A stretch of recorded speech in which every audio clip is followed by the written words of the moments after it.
Muhammad Zuhri. Nah, di sini saya mendapatkan keterangan tentang riwayat hidup beliau. Ini yang ada yang memberikan julukan sebagai guru sufi revolusioner. Jadi saya juga belum tahu bagaimana revolusionernya sufi ini, tasawuf ini. Nggak tahu apakah ada hubungannya dengan sufi revolusioner dari Irak gitu ya. Jadi Pak Muhammad Zuhri ini adalah berasal dari Sekar Jalak di Pati, Jawa Tengah. Dan dilahirkan di Kudus, Jawa Tengah pada bulan Desember 1939. Dan kegiatan sehari-harinya adalah beliau mempunyai kemampuan spiritual untuk menyembuhkan berbagai penyakit dengan menggunakan metode Sufi healing, penyembuhan Sufi.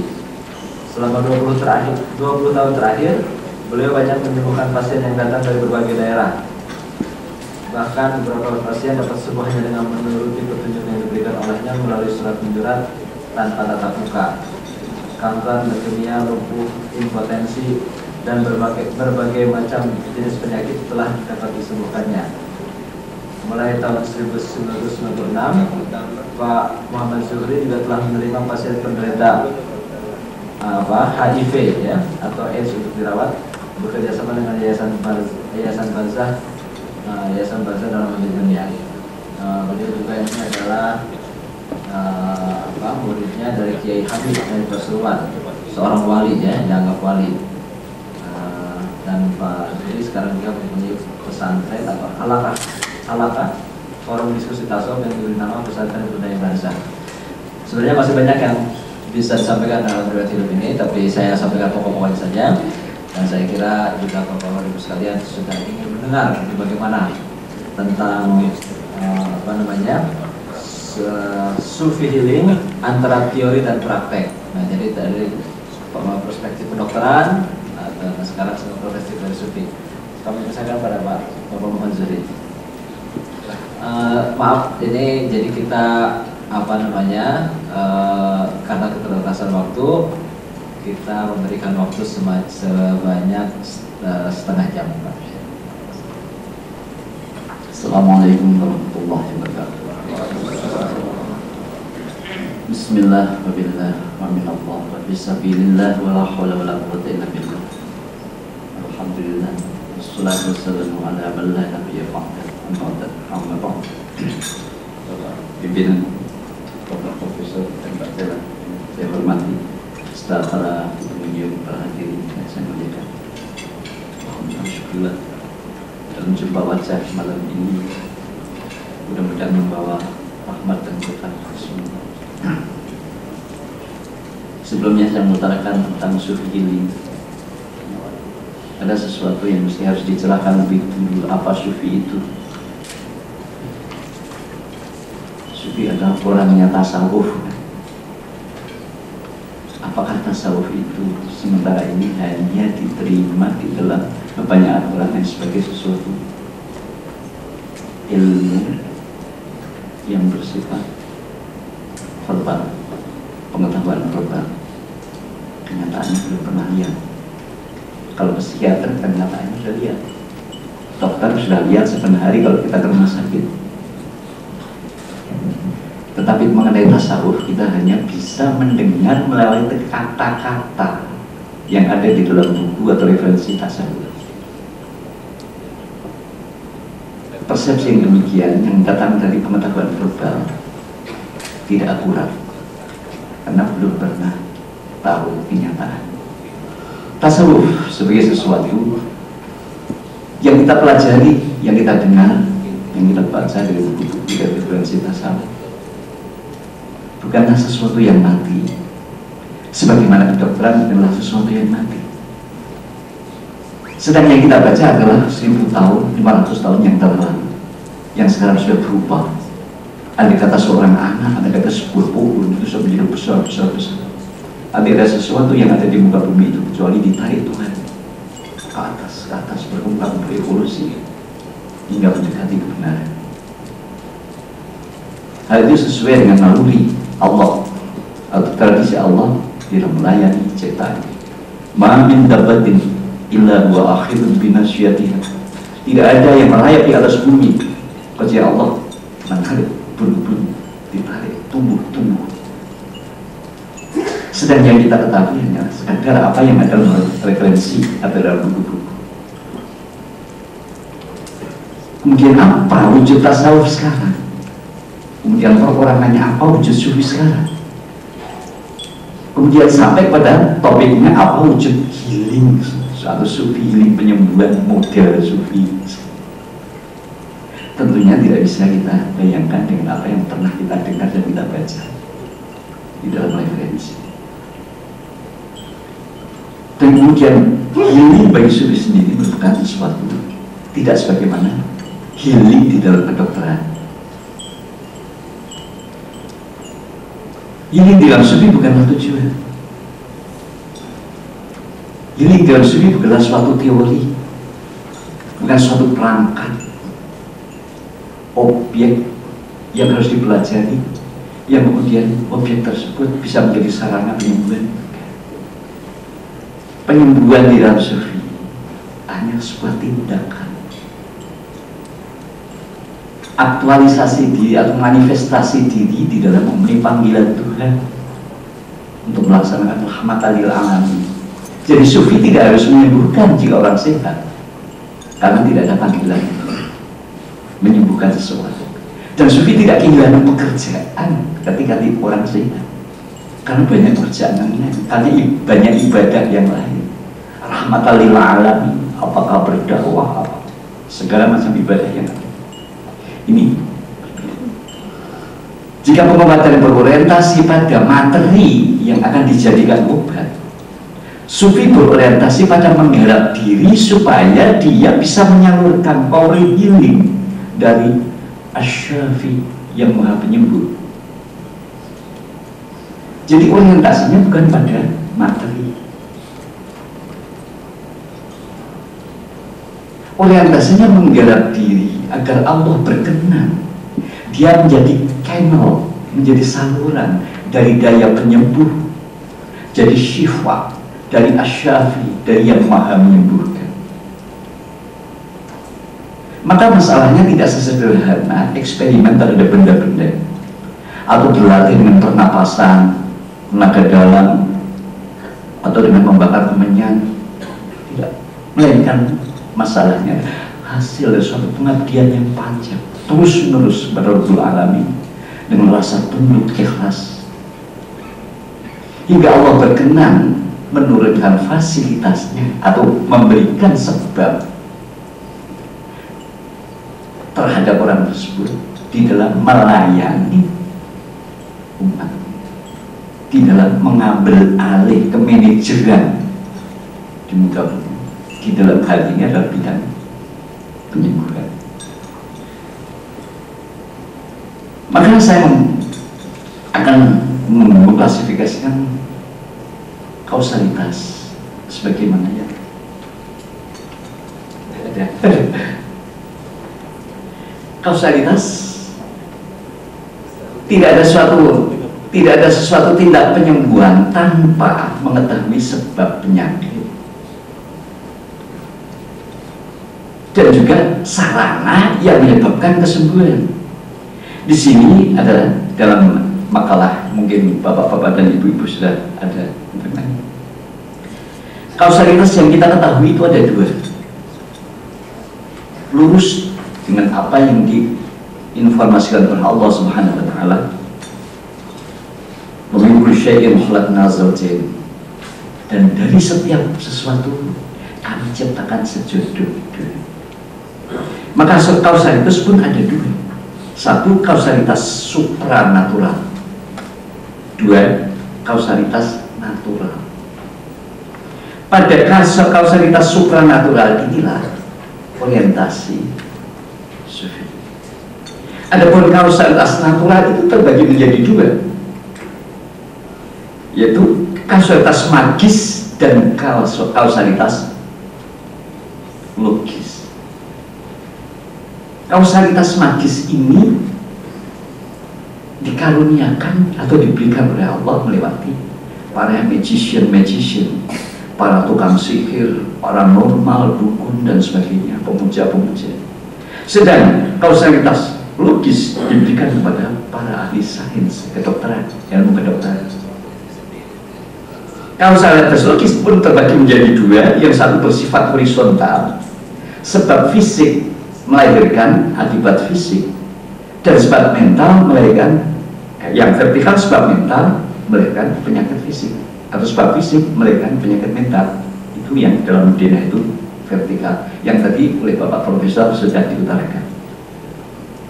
Itu kausalitas logis vertikal.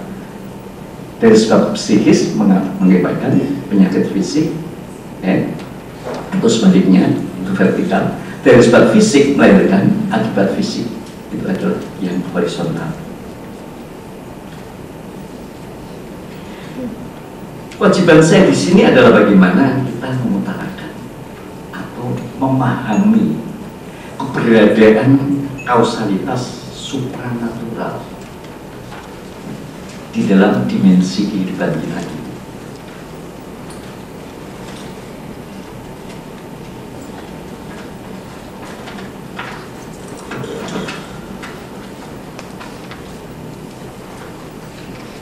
Tidak sebagaimana diduga oleh kebanyakan orang bahwa penguasaan kualitas supranatural bisa dilatih lewat seperangkat riyadhah atau exercise, yoga, gerak-gerak jurus-jurus, memandang satu titik hingga titik itu pudar, atau lilin sehingga lilin itu hilang, atau matahari, seperti penguasaan kausalitas magis,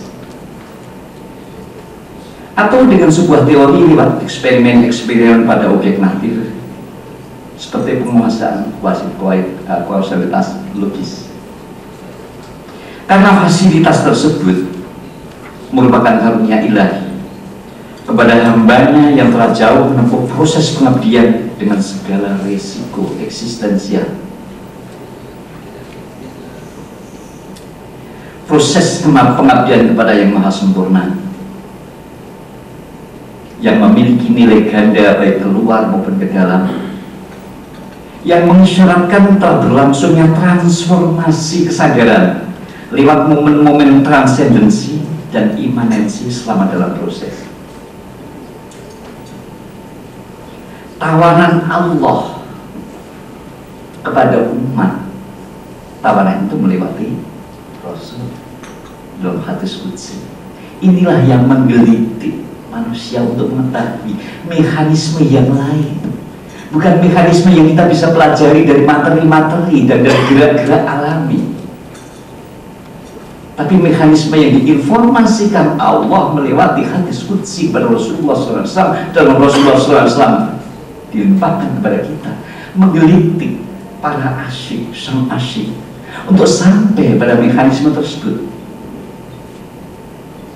Mekanisme yang dilewati, yang akan datang, yang akan diketahui, dikaruniakan oleh Allah melewati ketaatan kepada sabda Tuhan dalam sebuah hadis qudsi, abdi, wahai hambaku, ati'ani, taatlah kepada aku sedemikian rupa, aj'alni rabbaniyan, sehingga kujadikan di dalam dirimu sifat rabbaniyah, sifat kemanajeran, yang itu adalah sifat Tuhan.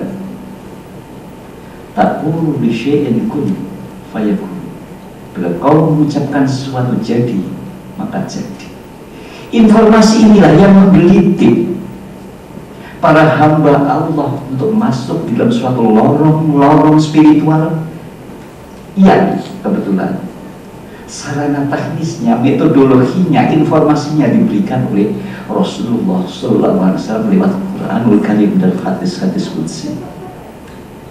Seandainya tidak ada informasi tersebut, iming-iming tersebut, niscaya kita tidak akan pergi ke sana.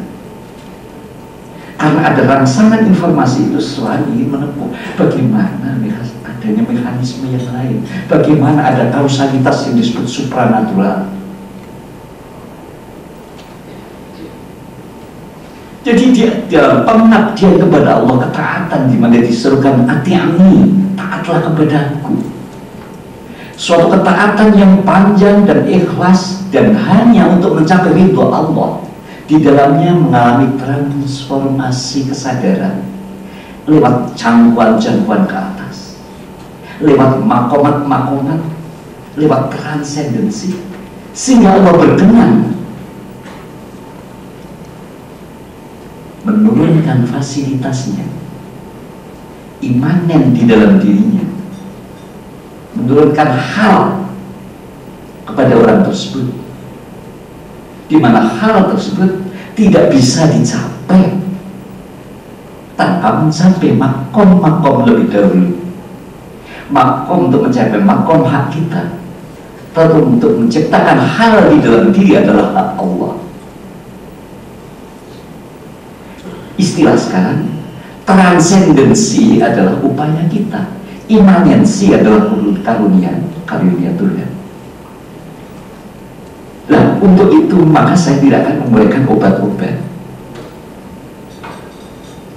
tentang teknis nanti belakang. Yang penting adalah tentang adanya transformasi lewat transendensi dan imanensi di dalam beribadah secara Islami. Untuk masuk ke dalam mekanisme yang ditawarkan oleh Allah, bahwa di dalam diri akan dikaruniai sifat Rabbaniyah, sifat kemanajeran, sifat mengurus keperluan atau kepentingan atau kebutuhan umatnya. Kita membutuhkan 4 tahap transformasi kesadaran dengan berteladan pada uswah yang terpuji, yaitu Rasulullah SAW.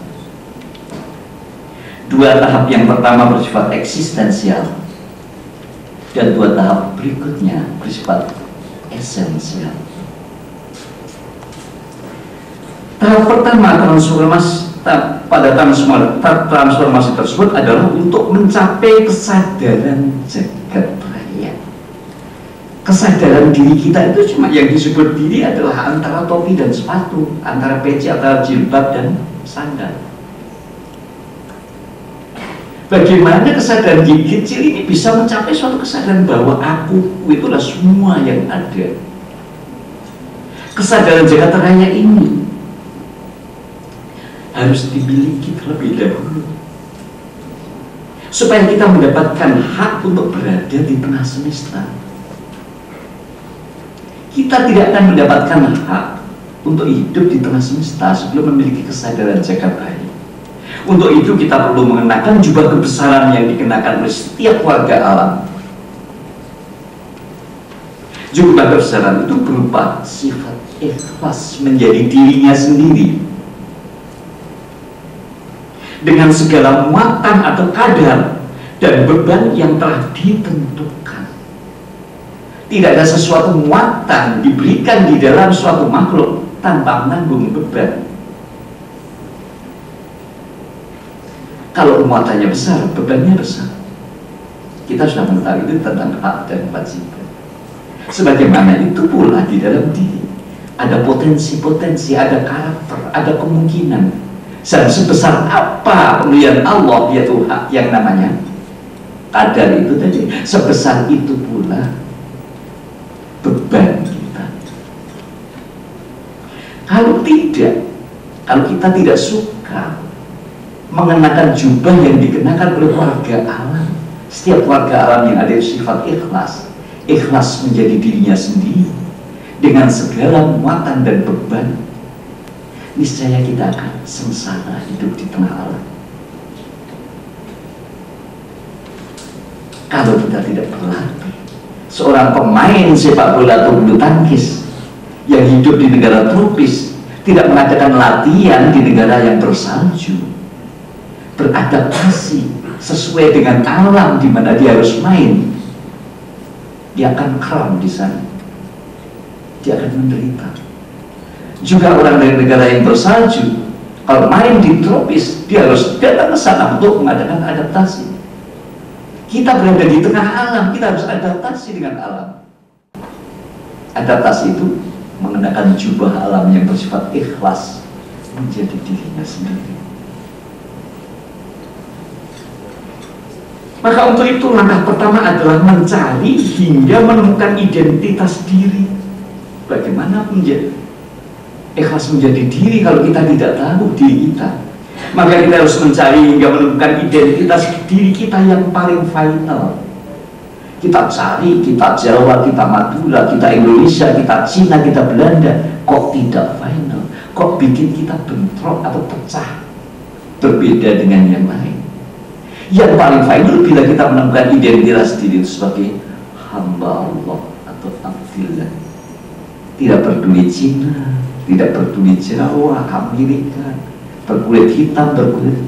Itulah identitas diri manusia yang final. Kesadaran tentang kehambaan diri tidak mungkin bahwa kita hamba Allah. Kesadaran akan kehambaan diri ini tidak mungkin bisa dicapai oleh seseorang, karena kesadaran ini tidak bisa diinformasikan oleh orang lain keberadaannya dalam diri. Kesadaran akan panasnya api tidak bisa dimiliki oleh anak-anak. Hanya dengan dikatakan jangan dekat api, karena api itu panas. Kesadaran akan panasnya api harus dia menghayati kena api, karena informasi 1000 kali tentang panasnya api tidak menjadikan dia sadar, hanya menjadikan dia tahu bahwa api itu panas.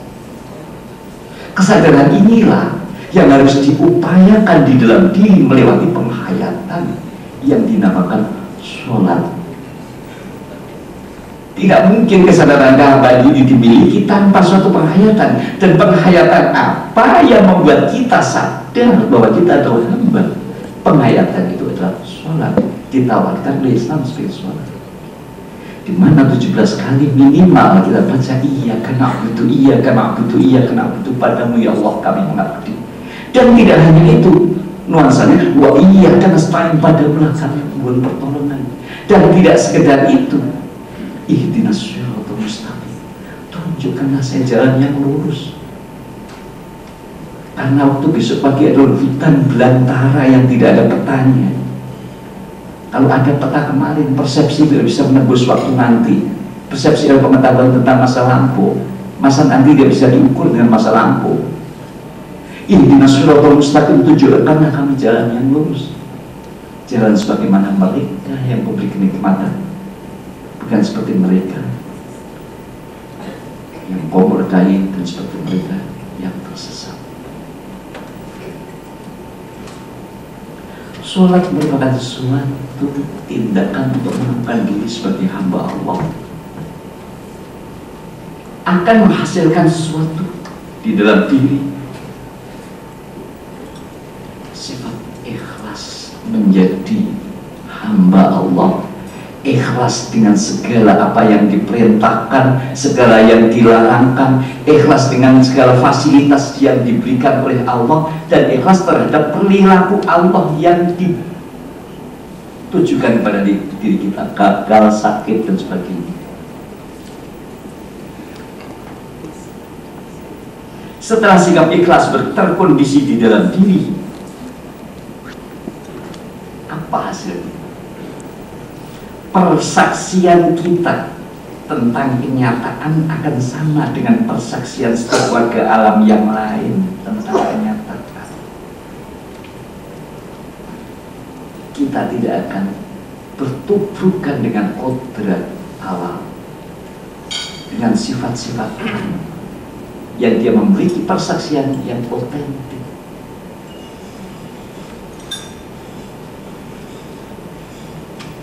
Bahwa api itu, bahwa air itu bila dimasak dengan bila dipanaskan 100 derajat Celcius akan mendidih. Dikatakan pada orang mukmin, pada orang kafir, pada orang asing, pada orang persaksian, dia sangat jujur, tidak memandang kepada siapa. Arang itu hitam, dikatakan pada mata siapapun, kabur itu putih. Padahal jujur sifat Rasulullah yang pertama yaitu siddiq. Untuk menggapai sifat siddiq, sholatlah sarana teknisnya. Karena sholatlah yang menghadirkan rasa ikhlas. Setelah ikhlas ada, dan ikhlas ini merupakan sesuatu yang mencampur, yang melampaui diri, karena itu sifat alam semesta, transendensi.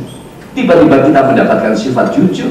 Jujur adalah perbuatan setiap persaksian anggota alam. Oh, kita mendapatkan alam di dalam diri.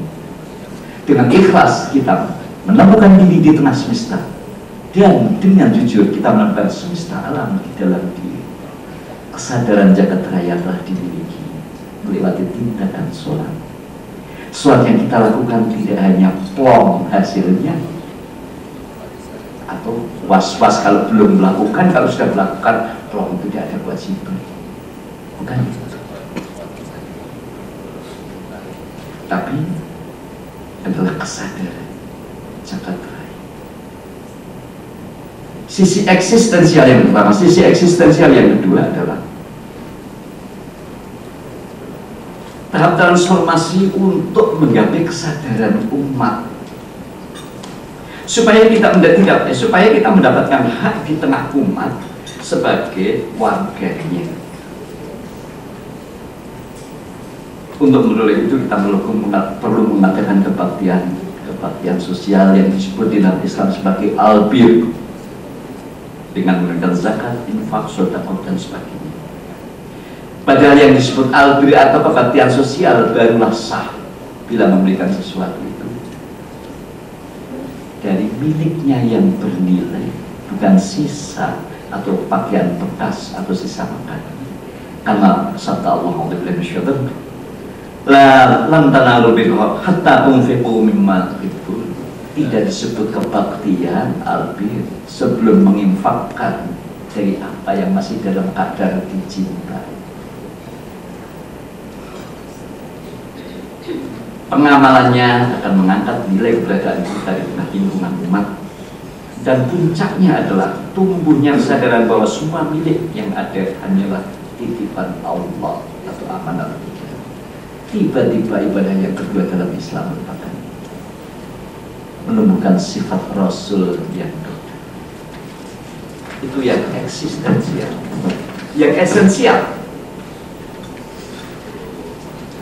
Adalah yang ketiga, ketika kita ingin memparalelkan diri atau kehendak diri dengan kehendak Rabbul Alamin melewati proses bertakwa untuk menundukkan iradah nafsiyah yang mendominasi diri kita, lakukan suatu ibadah yang namanya puasa.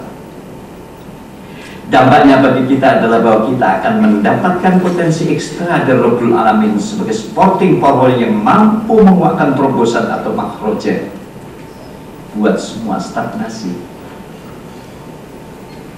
Kehebatan puasa yang dilakukan oleh sebelum Islam datang, sejak zaman purba sampai sekarang, bila kita secara budaya tidak bisa menembus maksud, puasa adalah satu-satunya jalan yang ditawarkan. Hanya dengan puasa, karena puasa itu hakikatnya milik Allah, dan Allah sendirilah yang memberikan pahalanya. Mengapa demikian? Karena Allah lah. Ketika orang berpuasa, dia sama dengan Allah. Maka puasa itu disyaratkan dia bersedekah, karena Allah itu huwa yut'imu wa la yut'am. Dia yang memberi makan, tapi dia sendiri tidak makan. Ketika kita tidak makan dan kita mulai bersedekah, kita sendiri tidak makan dan kita membanyakkan sedekah, maka kita berada dalam kesamaan dengan sifat Tuhan. Huwa yut'imu wa la yut'am. Dia yang memberi makan, tetapi dia sendiri tidak makan. Maka ada sifat-sifat Allah yang akan menempel di dalam diri. Bak sifat besi bila dimasukkan dalam tanah, akhirnya bisa dalam api, akhirnya bisa membakar. Mestinya besi hanya bisa melukai, tapi karena dikumpulkan dengan api, maka dia akhirnya bisa membakar. Inilah puasa. Ada sesuatu yang dari Rabbul Alamin, potensi ekstra yang diberikan oleh orang yang mengamalkan ibadah puasa. Kenikmatan di dalam menerima fasilitas tersebut, karena bisa mengungkapkan makroja, memberi solusi terhadap semua stagnasi atau dilematika, akhirnya kebahagiaan dalam dirinya itu mengajak orang lain untuk ikut serta melakukan agar mendapatkan kenikmatan yang sama. Tiba-tiba dia menjadi dakwah, tabligh, sifat Rasul yang ketiga. Bermula dari takwa, menjangkau kehendak Allah, agar menemukan diri di dalam kehendak Allah. Akhirnya kita lihat, loh, mengapa kita mengajak orang lain? Yang menyuruh orang lain kan mestinya Allah, bukan saya. Oh, kita mendapatkan kehendak Allah di dalam diri, iman yang mestinya. Kemudian yang keempat adalah tahap transformasi yang keempat. Ini adalah yang tertinggi, untuk menundukkan otoritas diri kita di bawah otoritas Allah dengan menunaikan apapun yang diperintahkannya tanpa komentar. Meski di dalam menunaikannya kita harus meninggalkan semua yang kita cintai, dari harta benda seperti harta benda, keluarga, tanah air, dan segala fungsi dan peran kita di tengah lingkungan. Seperti saat kita melakukan haji, lenyapnya otoritas di dalam diri, di dalam amar Allah akan menciptakan kodrat baru dalam struktur diri kita, sehingga apa yang kita amalkan pasti akan terwujud, karena bukan kita sendiri yang melakukan, melainkan Allah lah yang melakukan. Jadi Khidir mengatakan ma'fa'amtuhu an ma'amri dzalika ta'wilu malam tasdi' alaihi sabr kepada Sayyidina Musa. Semuanya ini bukan kulakukan atas perintah hatiku, melainkan bi'amrillah. Adapun sifat amar Allah, wa kana amrullahi maf'ula.